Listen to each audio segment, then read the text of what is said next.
Greetings. Welcome to the How We Do Digital Ministry podcast. I'm Christopher Harris, founder of Faith Growth, faithgrowth.com, where we help church clients build their digital presence and engage with their communities online.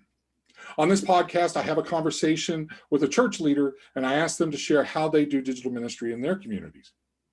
Today, I'm talking with Don Trautman from Big Picture, Big Purpose. Don, please introduce yourself and tell us how you do digital ministry. Thank you for having me.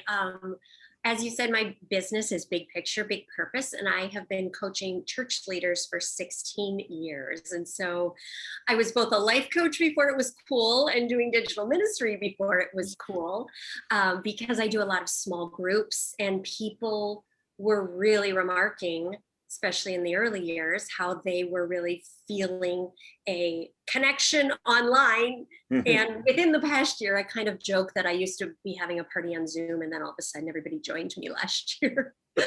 Now the whole world knows how to use Zoom, and the whole world knows how ministry can happen digitally. And then the other two things, I coach church leaders, as I said. I also run something called VBS for Backyards, and I just added in an aspect of coaching church leaders and how to do their online worship better. So there's kind of three legs to the stool right now. Yes, and I do recommend, well, we'll get into that a little bit later. Right? But I was about to say, I recommend Dawn for her coaching abilities, and I have been a client in the past, but we'll talk more about that as well. So I do like that. You were a trendsetter on the Zoom and everything, and everybody hopped on. So tell me, in the last year, since COVID hit, what have you, what are some of the, because you do work with these church leaders, what are some of the trends and things that you saw that just, gave you hope and made you excited for the future of the church? I love that everyone went right to it. Mm-hmm. None of the people that I have contact with, and I do have contact with quite a variety of churches, both in size and geography and history, they did not miss a Sunday. They just said, one way or another, we're going to figure this out. And maybe there was some awkwardness as they found a format that worked for them, but everybody did it. And I'm really impressed because some of the people had no idea. Mm-hmm. They didn't go to seminary to learn to use technology, but they're just like, what do I need? How do I do it? Let's go. That's awesome. Yeah, like I've said a couple of times, is basically in 2 weeks, last March, the church caught up 10 years worth of technology. And so that was awesome to watch. So I would like to know a little bit about, you mentioned your VBS backyard VBS program. And I think I find that we've talked about it before, and I find that very intriguing. Tell us a little bit about that and how that works, and how, people can basically do VBS in a building. Love it. I love VBS, so that's definitely why it came about.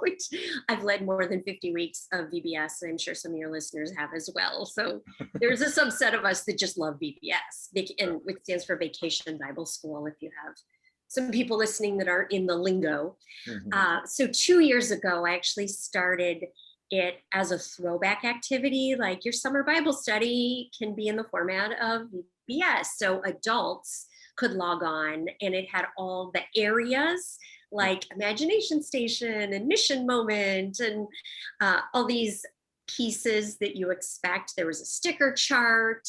There still is. So it was a throwback. There were theological questions for adults, and everything else was kid-sized, so that you could do the fun art projects and games and all this by yourself.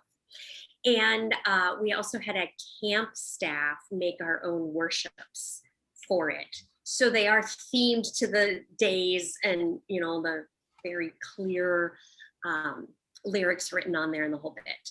So that was already there and happening. And so when COVID hit, it was very easy then to start sharing it with other churches to just use as VBS. We already had all of the infrastructure. And so we just added in questions. We call them questions for young disciples and questions for even younger disciples. So it's just big buckets, like 3 to 8-year-olds maybe, and 9 to 12-year-olds or something. And then every teenagers can use the adult questions.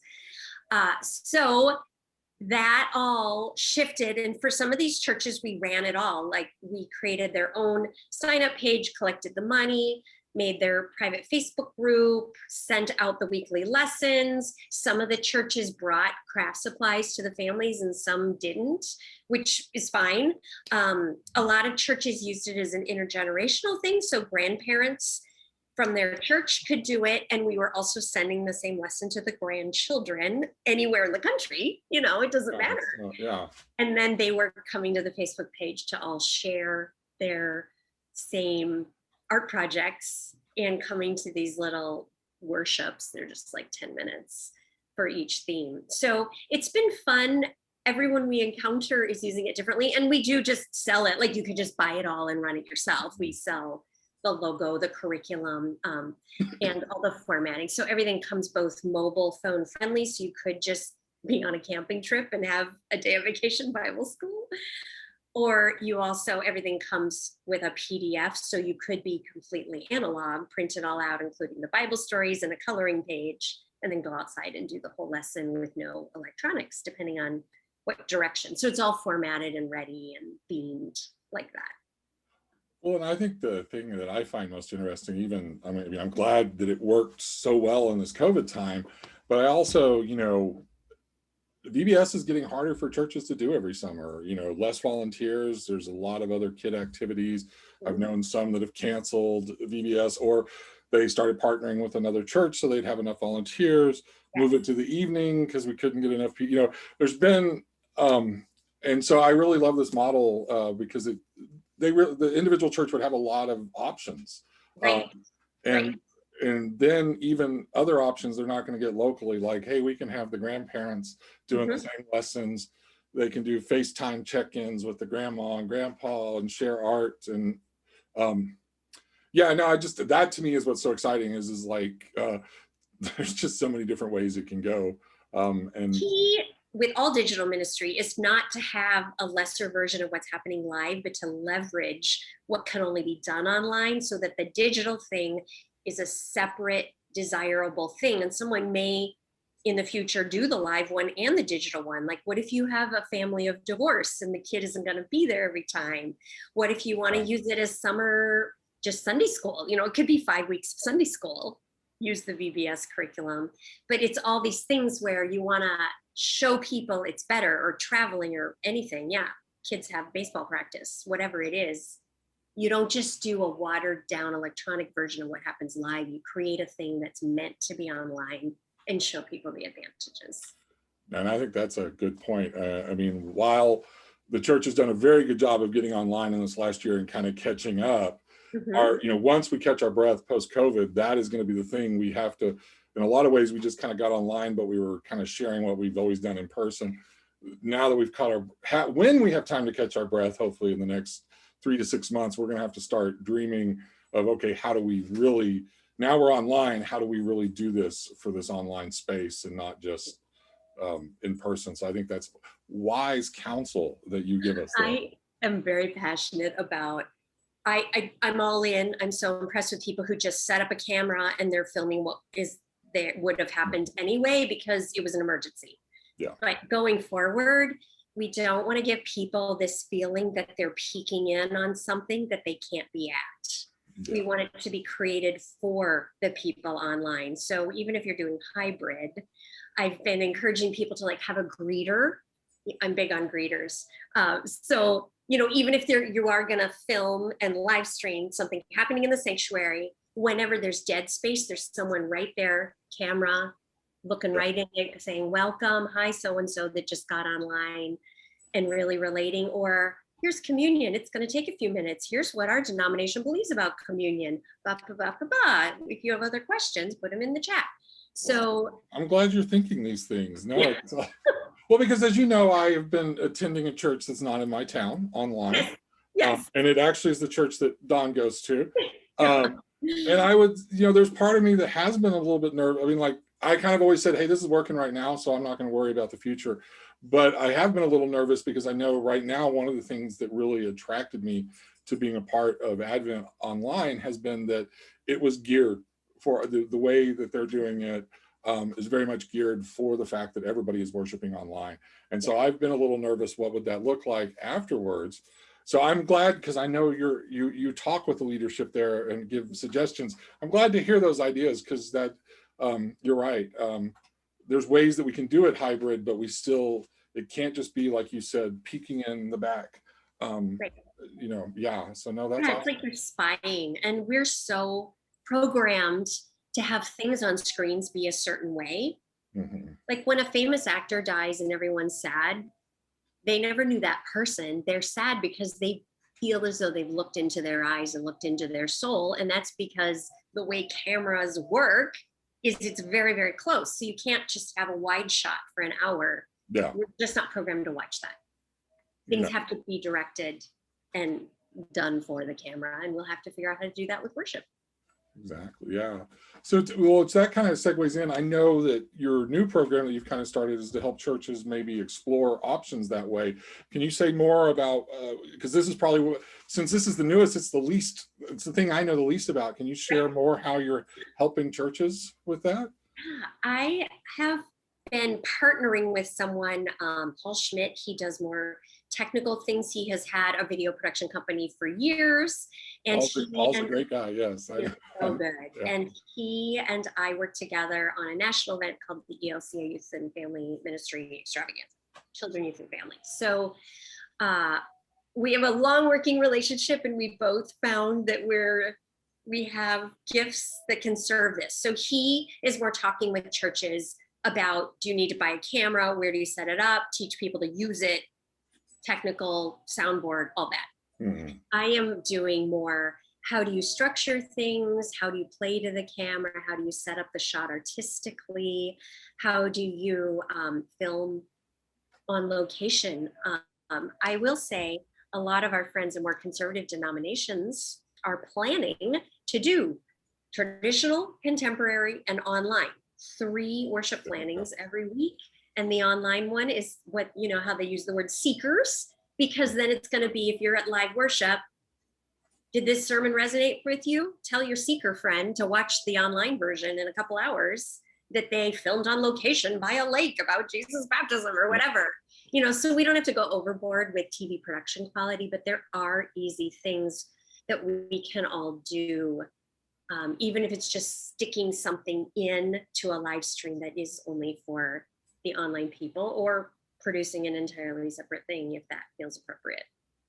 Yeah, that's an interesting point about producing something separate, because as I think about it, but I don't know how much of our audience listening knows that I did help my church pre-COVID. I actually it wasn't involved post-COVID, but pre-COVID many years ago, helped them set up online streaming. And so I'm very familiar with that and the technology involved.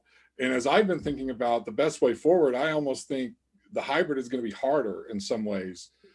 Because we really have to think through and putting together maybe a 30-minute experience that we film in a Sunday school room that we transform to a studio or on location like you suggest. I think that might be easier to pull off in the beginning than a true hybrid experience that's truly engaging, for the home, for the person watching or participating online. And you don't want it to bother the people who are there live. You can't have the camera right up front and center. Yeah. How are they going to come up for communion? Exactly. But you can have something in which someone with just an iPhone and a gimbal follows the children in as they're waving palms. They're just low key, and adult is following the kids. And then you get that live action version that you don't even get if you're in a pew of what's it like to walk all the way up to the front with the palm. That's a good idea. All those kinds of things. You can be in it. You can do new angles. You can be shooting from behind the Christmas tree. I'm like going through the whole church here. But it's exciting to give people a different experience on them. Yeah, I like that. That's awesome. Yeah, so I think everybody out there listening needs to take it. You can have a consult with Dawn, and she'll tell you how that you can work with her because I know you're big into design thinking and how how people, or how a congregation can have others think about these things, and especially it's things we've never done as a church before. So having that expert who has experience and can suggest things, because like I I haven't even thought of some of these ideas, but I'm more an online person. I'm not really a live production person. And I'm just like, wow, yes, that's such an excellent idea. And so, having that expert share possibilities with you, I think is great. So, yeah, y'all should all have a consult with Dawn. I'm sure we'll talk. We'll have information about that in the show notes. Thank you. Thank you. So tell me, I'm sorry, what? Great endorsement. I appreciate it. Well, no, I mean, I'm happy to endorse it. You got me excited, so I'm ready to go. So tell me, or how about some tips, kind of springboarding off of that for some churches or other leaders listening, how can they be most authentic when doing online ministry? Well, if we want to say ministry is a larger bucket and not just worship, kind of more general things, whenever possible, make it interactive. So if you're on Zoom, don't look at your own picture, look right into the camera so that it looks more like they're talking right to you. It creates more of a relationship. Even from further away when it's not Zoom, you can look right into the camera a few times. Whenever possible, if it's not Zoom and they're all muted, keep the comments going. Always have somebody in charge of the comments that's not the speaker. So even if you're on Facebook Live, definitely you'll see, if you want to take a peek, if anybody wants to look at my church, it's Advent NYC on Facebook. And if you look at any worship, tons of comments in real time and someone from the church is answering. So it encourages people to keep commenting so that it's not just speaking it into a black hole. Ours is done in real time and live, but even if you were broadcasting a worship that was pre-recorded, you have a watch party at your normal service time and you have someone in there greeting people, welcoming, asking follow-up questions. The other thing too is to involve as many people as possible to remind people of the community. And so whether it's Vacation Bible School or worship or even some sort of ministry meeting, to assign as many people as possible to do things that can be pre-recorded at home and sent in, or later on, maybe you can record it yourself, but showing people the community. People want to see each other. Yeah. They want to feel a part of something. I will say this national event that I do, the extravaganza, it was larger. It had like 1,800 people registered. But we pre-recorded all the speakers, but we had live greeters and MCs and a few other live elements mixed throughout. And so it was kind of going back and forth, camera switching. I know not everyone can handle that, but while the speakers were speaking, meaning their pre-recorded thing was being broadcast, we had them in the chat. So people in real time can ask follow-up questions. And it was a much more rich experience. That's a brilliant idea, yes. Yeah, thank you. And so then also at the end of it, we get the evaluations back and people were more, like quite a few people, I won't say a majority chose to write this, but a lot of people said, I thought I'd lose something by not being gathered in a hotel ballroom for this event and not being among the people, but this was so much richer because I've never known in real time what everyone else is thinking, but everyone was putting it in the chat. And they suddenly were not alone. And a few people who just needed, as they call it, the ugly cry, they're home alone. They can do it. They can cry in response to what's being said. So making it real, not being afraid to go there, but never alone. So you're never thinking you're speaking into a void as the leader. You're speaking right into the camera. You're finding ways to involve others. You're active in the chat in real time and also afterward going back to respond. And you're really encouraging interaction in every way possible. That kind of springboarding off of something you said that I can't remember which pastor I heard this from, but early on in the pandemic, he had a history of radio. Mm-hmm. And he goes, you just have to trust that somebody's listening. And it was easier for me because of my radio background. And you think about, a radio DJ is literally sitting in a room by themselves in front of a microphone talking to thousands of people. And I've always kind of thought that was a good analogy, like you're saying, look in that camera, and it's like it's not your, because I've heard, and I mean, I get it from a colloquial level. I've heard some preachers say it's like, I'm just preaching to an empty room, and I'm like, I get that, but really, no, you're not. There are people that are on that other side that are either going to hear it then, or they're going to hear it a little later, and you got to figure out how I don't know. Anyways, this is where you give better advice than me. Or I mean, with like looking in the camera and there is somebody there. And I think I kind of rambled all around to say, I think that's important. And I think those some good advice is what I should say. You may have seen the meme where people are putting pictures of the congregants in the pews, headshots and where they usually sit, just to remind the preacher who's normally there. Great. That's a good idea, as well as if it works for the sports teams. Absolutely, they sold those pictures. Yeah, exactly. Great fundraiser. You probably shouldn't go quite so far as to sell the pew tax or something like that again. No, but our Jewish friends do really well with that. They're pretty brilliant. You have to buy your seat for the High Holy Days, and it's working well for them. I forgot about that. That is wow. So tell me, as you see kind of, this has been a big year of transition, the technology, what might you think the church looks like in 10 years from today? Well, barring some other worldwide disaster, right? I think people will figure out how to do this in a way that works for them. I think there will be more non-geographic church.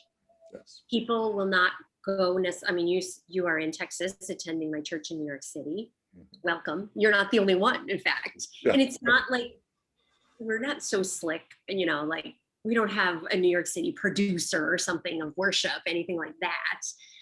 It's just, it resonates for you for some reason.